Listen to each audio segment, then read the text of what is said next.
Hey there, I'm T.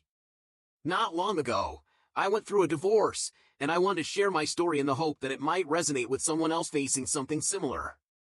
Let me start by giving you a bit of background. My parents separated when I was just 7 years old, and it was a tough time. My dad, a Navy SEAL, was often away, and my mom remarried a man named Paul. We lived with him, but it wasn't a happy home. Paul was abusive, and my mom, though she knew what was happening, chose to ignore it. I was too scared to speak out, even when my dad would visit on weekends. I was close to him, and he made me feel loved and special, but still, I kept quiet about the abuse. There was one moment, when I was almost done with middle school, that I'll never forget. My dad took me to the beach. After spending some time together, he noticed bruises on my thighs. "How did you get these?" he asked, and I tried to brush it off, claiming I'd hurt myself during gym class. But he didn't let it go. He pressed me, and finally, I told him the truth. Paul had hit me, and my mom did nothing to stop it. The look on my dad's face when he heard this was enough to shake me. He was furious. Without a second thought, he said, "You're coming to live with me." From that point on, my dad fought for and won full custody. Life with him was much better. When he was away for work, I stayed with my aunt nearby. My mom apologized and tried to make amends, but eventually, she stopped trying. I wasn't as close to her as I was to my dad anyway. As I grew older, I went on to medical school, and eventually became a cardiologist. My dad and my aunt were so proud of me. Though I wasn't the most outgoing person, I had a few close friends. As a doctor, I knew I had to be approachable, so I worked on being more extroverted. To my surprise, I actually got pretty good at it. One night, at a karaoke bar, something I wouldn't usually go to, but it was a friend's birthday, I met Justin. He needed a partner for a duet of Time of My Life, and since I had mentioned to my friends that I thought he was cute, they pushed me to join him. That night turned out to be a lot of fun. We exchanged numbers, and soon after, we started dating. It didn't take long before I introduced him to my dad, and my dad liked him instantly. Justin had a natural charm, an easygoing, likable personality. He worked in marketing, and he gave me the kind of love and care I had always craved. Things moved fast. Just a year into our relationship, Justin took me back to that same karaoke bar where we first met, and proposed. "I think it's time we start the family we've always talked about," he said. "What do you mean, babe?" I asked, still confused. "There's something I've been wanting to ask you for a while now," Justin said, looking at me with love in his eyes. "When we first met, I had no idea I was meeting the love of my life. You've brought so much happiness and warmth into my world. I can't imagine spending it with anyone else. T, will you marry me?" In that moment, I said yes. But deep down, I knew I had built emotional walls over the years, and a year felt too soon. I didn't want to rock the boat, so I agreed, even though I had my doubts. Our wedding was private. I invited my mother, but she didn't show up. That stung, but at least my dad was there. He walked me down the aisle, and I became Justin's wife. A year later, we were blessed with a beautiful baby girl. I remember the delivery room, filled with balloons and flowers as family came to visit.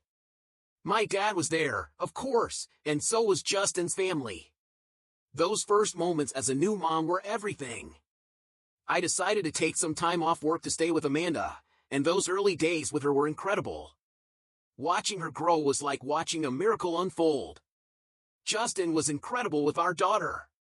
He was playful and gentle, letting her do silly things like putting makeup on his face. He was a natural. But after a while, with both of us returning to work, we hired a nanny to care for Amanda while we were away. Then, not long after, I found out I was pregnant again. And this time, the news was a surprise. We weren't just expecting one more, twins. It was unexpected but joyous, and our family felt even more complete. However, with the twins on the way, our marriage began to shift in ways I hadn't anticipated. Justin, who had always been supportive, began to show signs of discomfort about the fact that I was earning more than he was. He never talked about it, but I could feel the tension. One evening, we had friends, Carrie and Dylan, over for dinner.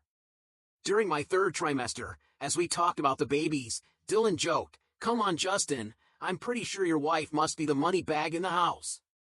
That's when Justin casually said, "Well, you know how it is, Dylan. I actually earn more than Tanya." I was shocked.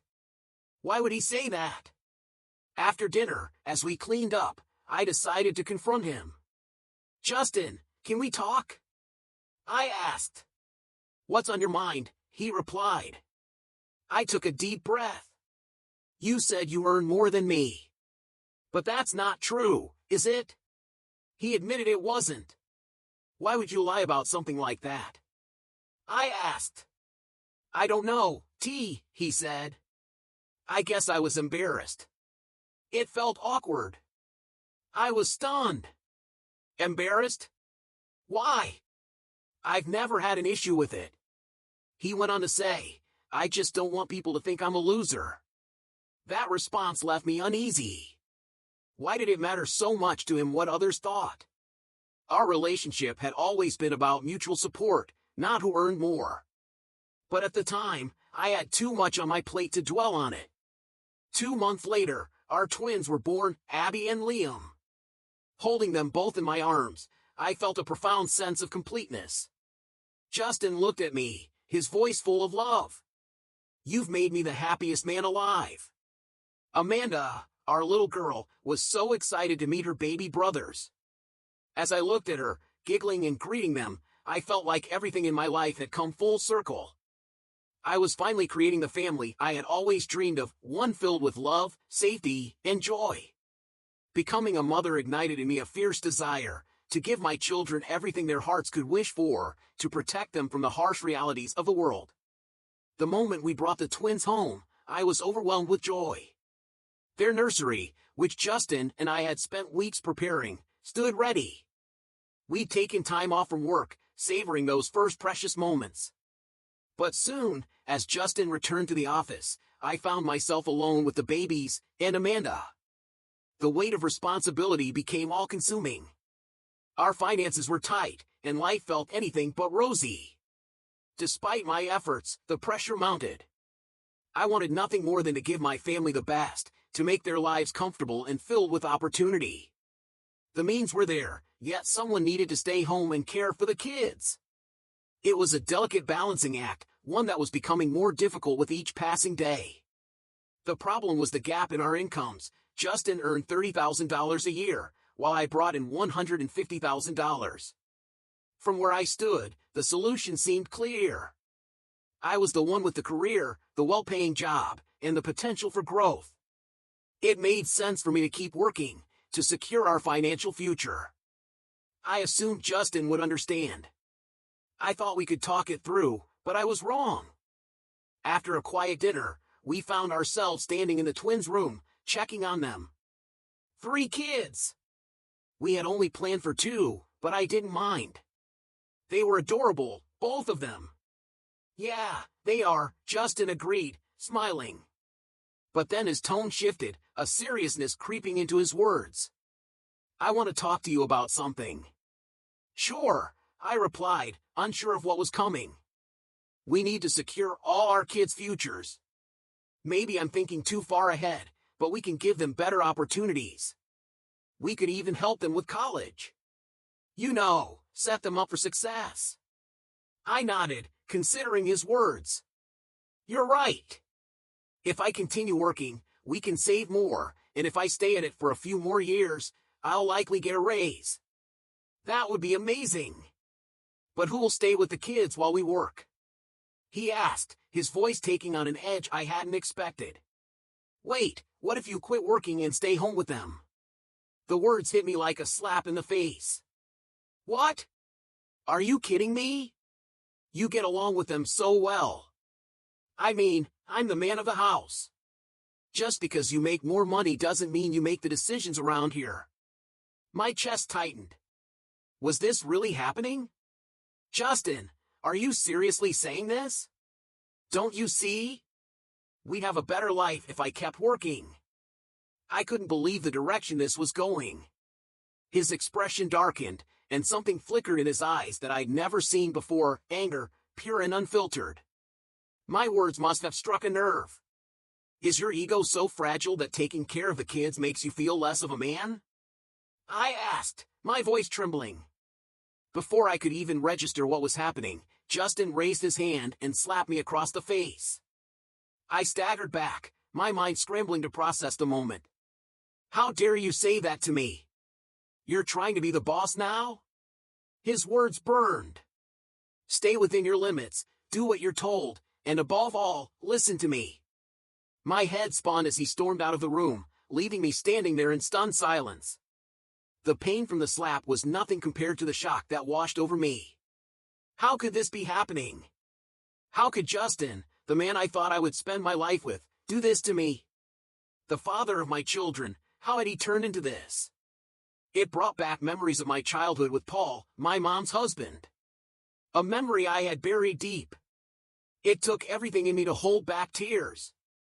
I couldn't believe the man I had trusted, the father of my children, had just done this. In that moment, a deep sense of betrayal took root. But that wasn't all.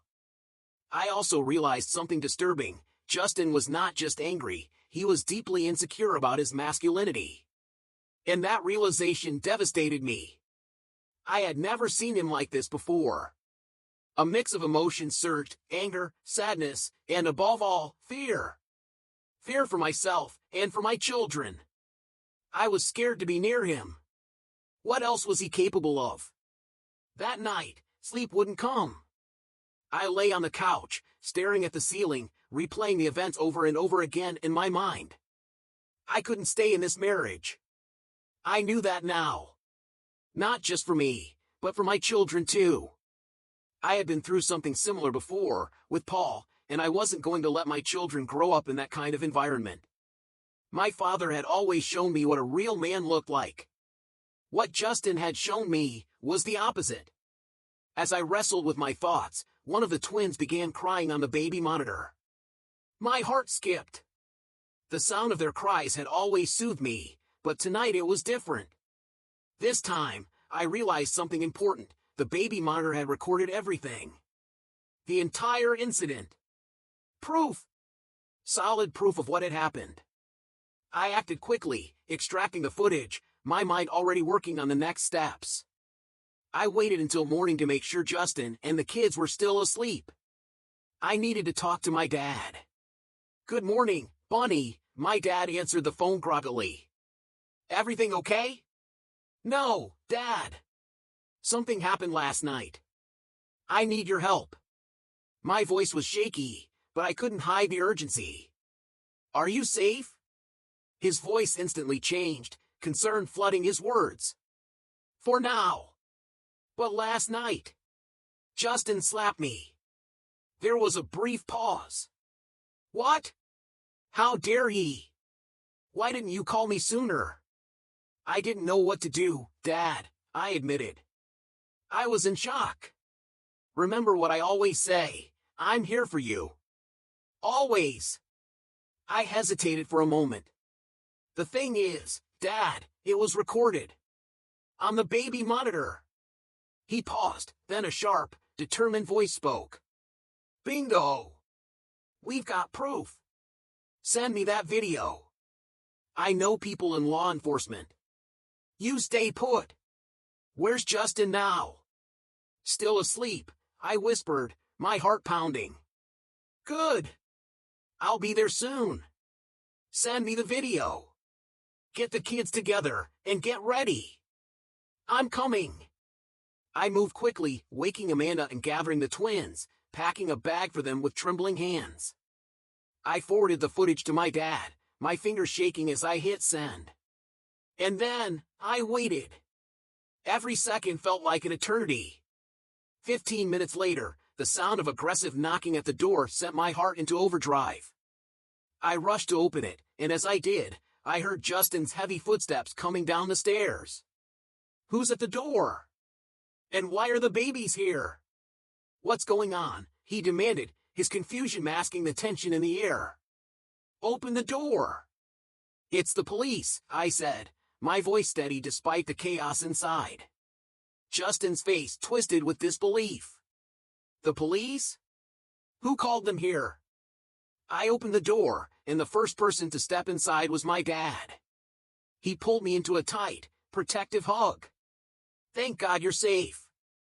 I'm so sorry this happened, honey. You're under arrest for assaulting your wife, a police officer said, cutting through the tension. Anything you say can and will be used against you in the court of law. You have the right to an attorney.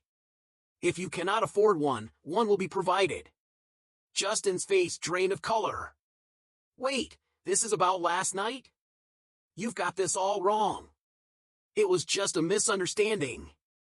The officer stepped forward, handcuffing him. Get these off me. Justin spat. I'll make you regret this. I swear. My dad's voice was cold, but the fury behind it was undeniable. I swear to God, Justin, if you ever speak to my daughter like that again, you're a dead man. Consider yourself lucky I'm letting the officers handle this. The officer didn't hesitate, leading Justin away.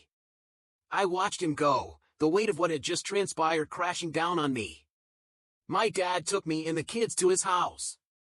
I knew I had a long road ahead of me. Both Justin and I hired lawyers. There was a lot of drama, a lot of legal wrangling. It turned out Justin had a criminal record, something I had no idea about, a bar fight that had left someone hospitalized. And in the end, he was sentenced to 3 months in jail. I filed for divorce. I gained full custody of the kids. Justin would have no visitation rights. The relief I felt was almost suffocating. But in the midst of it all, my dad offered me something priceless, a chance to breathe. I'm retired now, sweetheart, he said. If you need time, we can take care of the kids. No pressure. I smiled weakly. That would mean the world to me. And there's someone I'd like you to meet, he added. Her name's Kathy. She brings me a lot of joy, and she's been so supportive. I was going to tell you before all this happened, but... He trailed off, his expression warm. No, Dad, I said, smiling through the exhaustion. I'm happy for you. I'm glad you found someone. So, we moved in with my dad. And life slowly began to heal. Justin was out of jail, but he hadn't reached out. I returned to work, feeling more like myself each day. Kathy, with her wisdom and affection, became a second mother to me. It was strange at first, but I welcomed her advice. My kids were healthy, Amanda was thriving in preschool, and I was starting to feel like I might actually recover from everything. It had been 6 months since we moved in with my dad. Things were still hard, but they were better. One day at a time. I might need more time to fully heal, to rebuild everything I had lost. But I knew one thing for sure, I was surrounded by love. And that, in the end, would be enough.